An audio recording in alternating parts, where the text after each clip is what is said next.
Hey there, and thank you so much for joining us for a very special Big Time Talker podcast.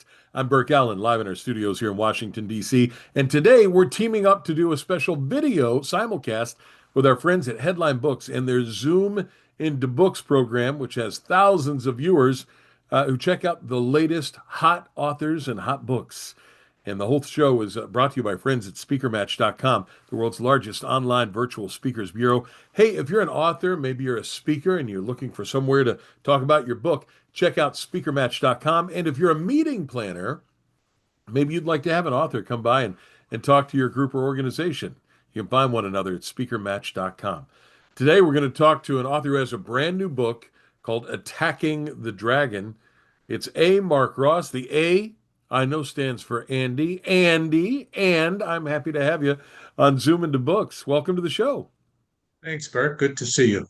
So Good to be you're here. you're a New York guy, but you have a unique background that led you to write the book, and I want to get into that with you. But first, if somebody sees you on the street and it's an old friend and they say, "Hey, how you doing, Andy?" and you say, "I'm doing great. I've got a brand new book that's out in September on Headline Books," and they say, "What's it about?" and it's a busy Manhattan street corner, what do you tell them? Well, what I would tell them is that it's about it's a thriller action book with a secret terrorist group waging attacks on China's main political and economic global strengths. The idea being to push China back into China. And two Americans, a businessman and an ambassador, get caught up in the struggle. They're looking to find the terrorists. The terrorists are after them. The Chinese Ministry of State Security is after everybody, and you can't trust anybody. So, Andy, you have a legal background and have spent a lot of time uh, practicing and working in China and with the Chinese people. So, how much of what you saw and what you learned on all those trips to China made its way into this book? Well, a great deal, Burke. First of all, some of the people are modeled on people, including government officials that I've met in my time, although, of course, I've changed the names to Sure. protect the guilty. Um, but in addition, almost all the places in the book are places that I have been to, spent time, lectured, traveled in. So I really have a real firsthand feel for what they're like and the environment. And I've tried to put into the book a number of scenes. So rather than just talking about a city in a big picture, sort of narrow it in and give people a real perspective on some of the highlights of it. So, this is a high stakes international thriller kind of book. Um, and I know it's tough for an author to do this, but do an A/B comparison. If somebody likes author A, they might like this book. Ooh, that is a tough one. You know, Is it like if certainly, you're into Jason Bourne books, would you like uh, this? no, it's not a Jason Bourne book. I would go more with the classic spy books, Lakari, something like that. Although what I Le will Carre.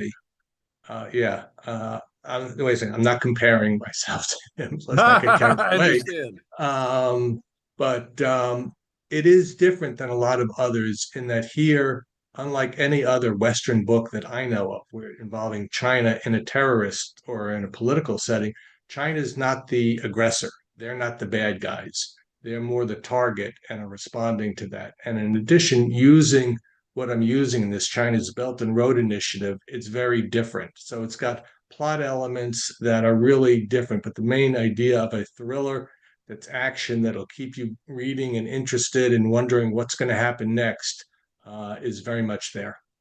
And what was that term you just used? Something road? Oh, Belt and Road Initiative. And what is that? Uh, what that is this is China's main means of political and economic expansion worldwide. China has projects in over 125 different countries where the Chinese government will lend a foreign country money, which the country then uses to build infrastructure projects generally using Chinese contractors.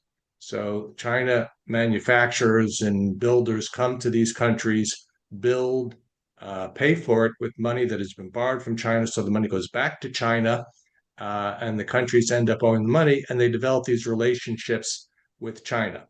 Some people have called this a form of colonialism, and in fact, it's a very so big that next week in Hong Kong there is a Belt and Road Initiative summit, which will have over 6,000 people from well over 100 countries attending.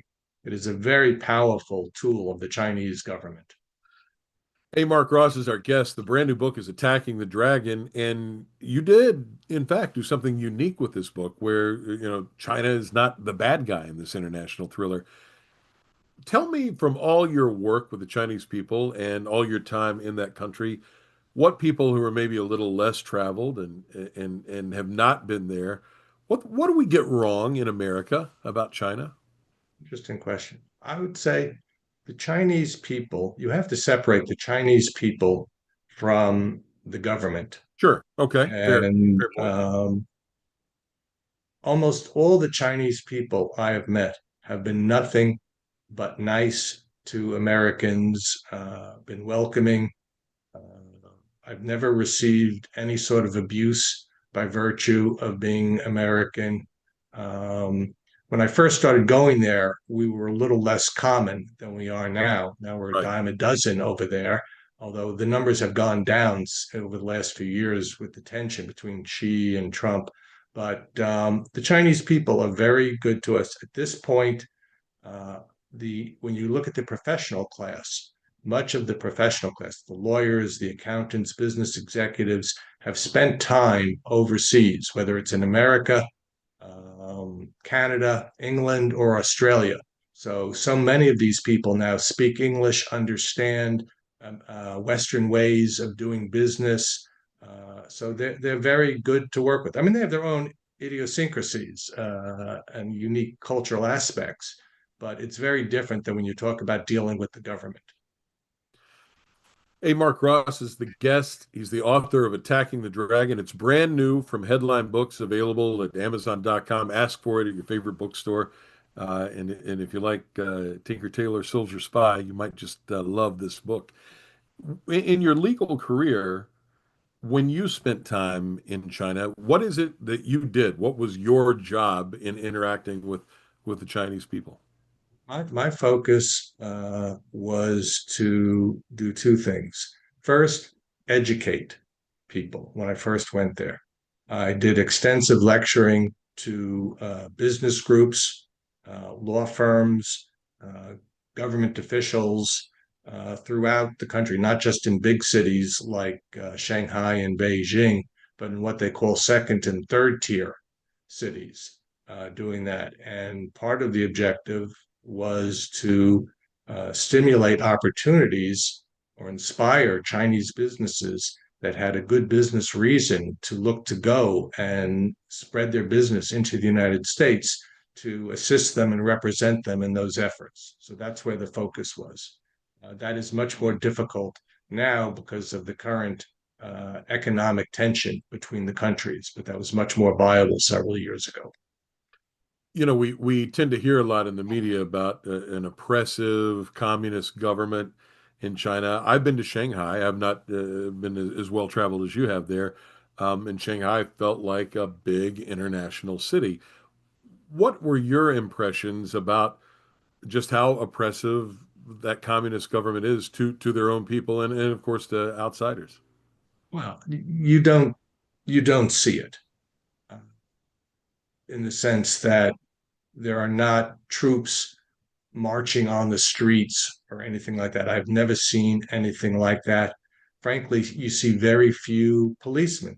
Crime on the street in China uh, is actually pretty rare, especially against Westerners. Now, what they do have is they have cameras everywhere, all over the place, so things can be monitored.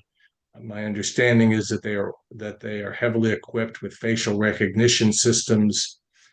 In addition, money actual currency is really out of favor now. So most transactions are done using phones. And every time that's done, uh, you have an ability for the government to know where you are. You buy a train ticket using your phone, the government's going to know. So in that sense, they have the capability, not to say that they're always doing it, but they have the capability to really see what people are doing when they want to. The book is Attacking the Dragon. A.Marc Ross is our guest on Zoom into Books, and I want to shift gears a little bit and talk about the writing itself and sort of the process that you go through. This isn't your first book. This ain't your first rodeo, Ross. So when you sit down to write, you're an attorney, and so you're used to writing. This is not a new thing, but writing a fiction novel and making it a page turner is a whole different discipline. So how do you take the attorney hat off and put the creative writing hat on? That's a good question, and I have to work very hard not to do that.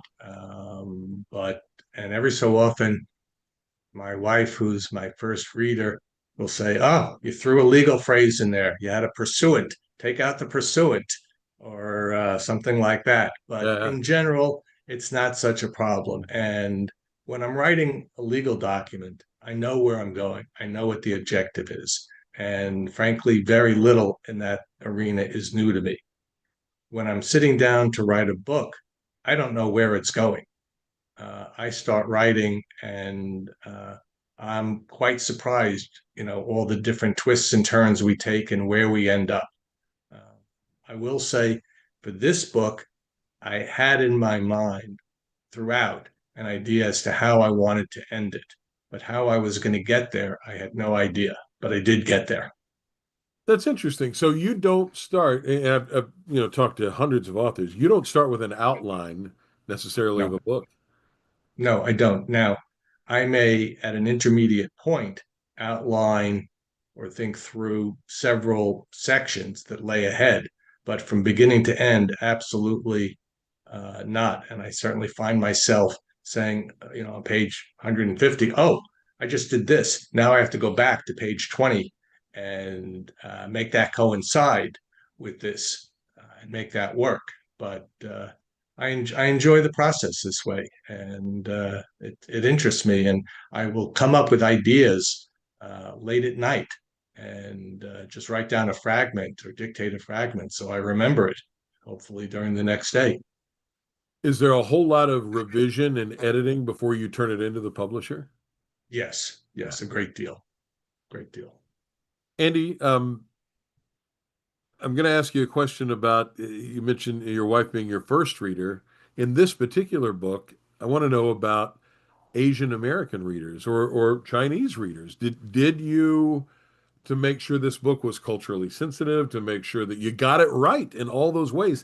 Did you have sort of a mini focus group of folks from that world to go through the book for you? Very, very, yes. The answer is yes. I was very concerned about that. I do know a good number of people in the Chinese American community, Okay. and I did ask them to read it both in terms of how they like it as a story, that it did not was not insensitive to the Chinese people, anyway, culturally inappropriate, and whether I accurately portrayed different places in China. So I did all that, and everybody was fine with it.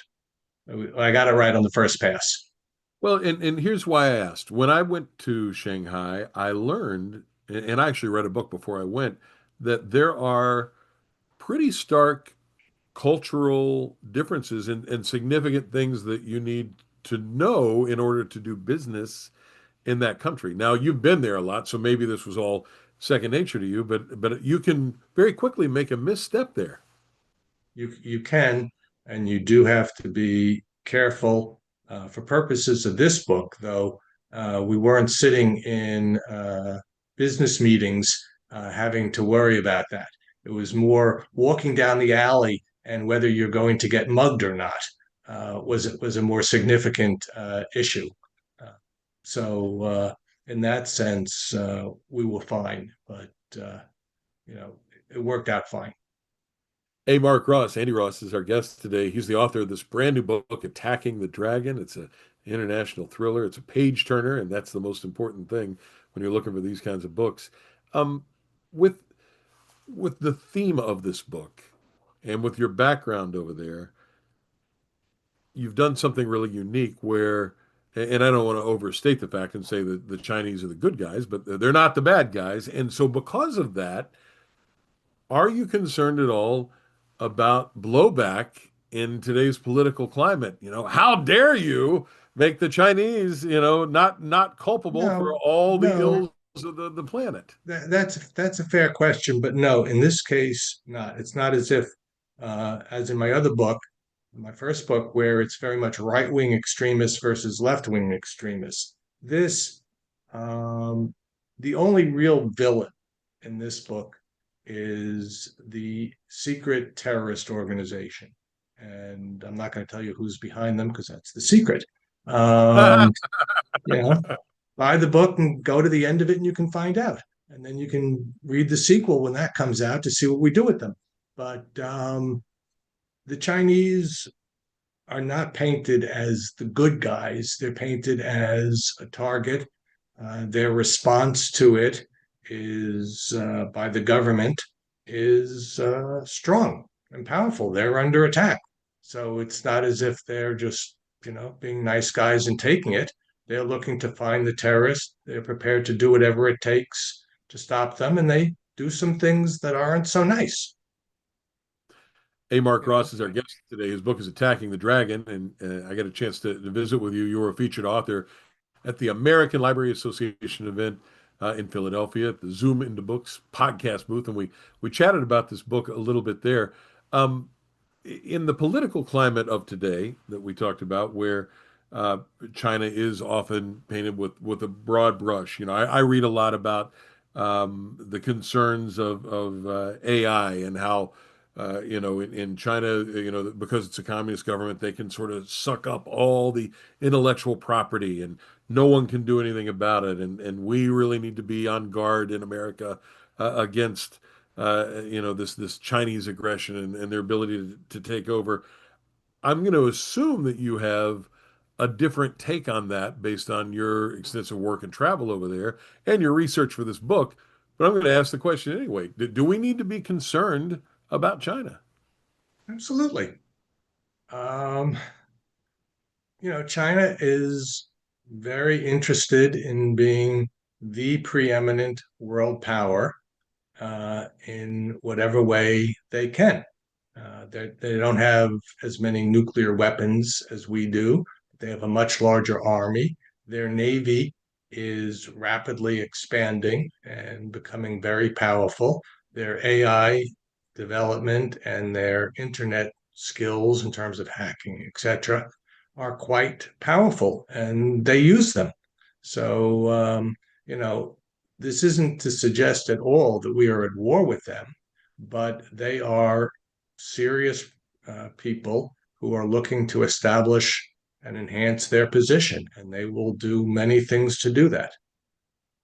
As an author, and I'm sure you're aware of this, it's difficult to get people to read books in America these days. Everyone's moving fast at all times, and you'll see audiobook sales ratcheting up year after year because people listen while they're walking or driving or doing whatever they do. Um, in that culture, in the Chinese culture, there's a huge premium placed on education, including reading, but of course math and we just touched on their proficiency in AI and all that. As an author, what do you think needs to be done in this country to get young people, old people, and all people more engaged in picking up a book and reading again?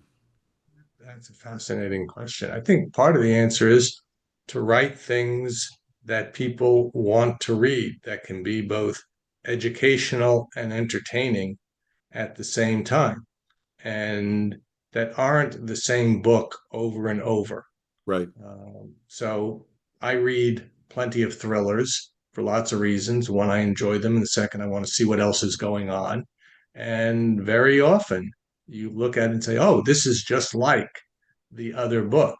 And I think a lot of people are tired of that. And social media provides a lot of different things. So I think that to the extent authors can write books that are different and that can offer some insight, you at least have a better chance of reaching through. And of course, I'd certainly like to think that Attacking the Dragon does both of those things. Do you have a target reader in mind for that book? Did you visualize, okay, here's the avatar of who I think will read this book, and then write towards that avatar? I wouldn't say I wrote towards that, but I think there are certain people who are going to have a natural interest. Certainly, the Chinese American community may have an interest in it. And I think people here outside that community who do business with China or who are interested in China. I would also hope that people who just like thrillers and want to read something that's a little different, that isn't just the spy or the ex SEAL Team 6 guy gets brought in to do something. This is different. Here, our hero is an American businessman and a woman ambassador who get caught up. And on the Chinese side, our heroes and villains are not your usual sort. Even in a thriller like this, uh, caring about the characters and the characters' lives and identifying with those characters is so important. Was that tough for you as a thriller writer to make sure that there was, great character development there? You have to give it a lot of thought because so many thrillers are plot driven, Right. and I don't think there are many thriller books that can say that they're more character driven than plot driven. But yes, I did pay a lot of attention to that. And in fact, my favorite character in the book is my favorite because of the character that I developed for this person. He Which character is is your favorite? I'm curious. okay. Uh, this is a man who starts out as an unexceptional Chinese student in a flashback. He's in university, he's going to become an engineer. To a friend, he makes an off the cuff remark that isn't necessarily pro the party. As a result, he loses the party's support. He loses any prospects of getting a job as an engineer. He ends up living with his wife in the frozen north part of China, working in a steel mill. His daughter becomes seriously sick, and there's no help for him. He's offered by the terrorists a bribe to get support for his medical help for his daughter in exchange for sabotage. He does it. He's promised that nothing will adverse will happen. It does. He then ultimately is dragged along by the terrorists in the effort to save his daughter and has to make a decision. Will he do something that will kill potentially hundreds of people in an explosion and save his wife and daughter? Or will he refuse to do it and they will likely die? And I like that character. And you're going to like this book, Attacking the Dragon by A.Marc Ross, published by Headline Books and available at Amazon.com, all the online bookstores, and you can ask for it by name at your neighborhood bookstore. And we always urge you to support your local bookstores if you can. You mentioned the female ambassador character. When you write female characters, do you run that past your first reader, your wife, and say, "Hey, did I get this right?" She reads them. Um, so far, the female characters have been sort of not the first hero, but and I wouldn't go so far as to say a sidekick, but not the preeminent player. It's easier for me to write people who bear some resemblance to me. I will admit that. And interestingly, if you write too much about characters who aren't like you get accused of, in effect, co opting identities. I mean, there's a whole book about that, Yellowface, which, Yeah, yeah, yeah. does not itself co-opt identities, but is about somebody who does so. So I'd say in that sense, I'm sticking to what I know best. And what would happen if she were to come back to you and say, "This is crap. This whole chapter is terrible." How do you deal with that over the kitchen table? Well, we just had that the other day, where on the book I'm working on now, she wanted me to cross out several pages, and she wanted me to cross out another section, which she thought I think was probably a little too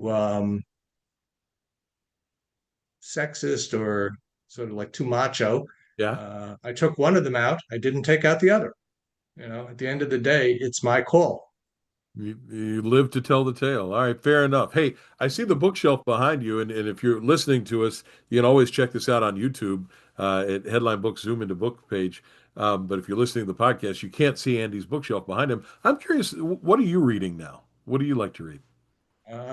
I read a mix. I certainly read thriller books.